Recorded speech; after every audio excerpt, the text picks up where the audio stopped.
was a bit of a slow start, but you were able to turn it around. Just what adjustments did you make after the first set?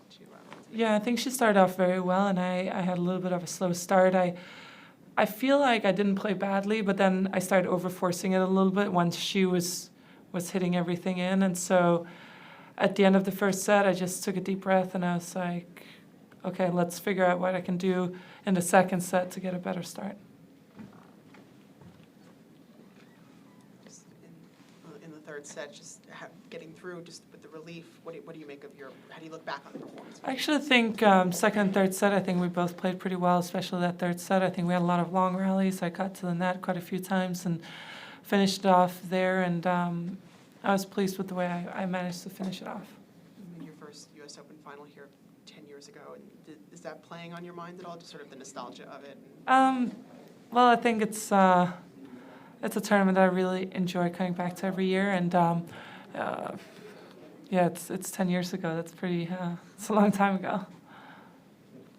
If there aren't upsets, there are third set matches going on, and it seems like there's a lot of parity between the top ranked players and some of the lower ranked players. Have you noticed that over the past couple of years that gap is kind of starting to close? Well, I think if you see on the men's side as well, there's if it wasn't because it was 5-set matches, you would see some players losing sets there too. So I think it just because it is best of 3 sets, you have to be ready from the start.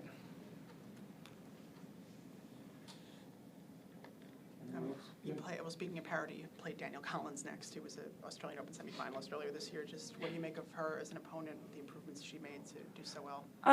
Well, she plays aggressive tennis. She tries to take the ball early. It's important for me that I redirect the ball and get a lot of balls back. What did you make of the shifting conditions? Last week it was quite hot, and this week it's almost cold this morning. What did you make of that? I think it's nicer for everyone that it's these temperatures. I think that's perfect temperature to play tennis in. We've heard mixed reactions from people this week about the use of advanced analytics. Is that something that you look at when you're preparing for a match, or your team brings that information to you? Do you use any of that at all?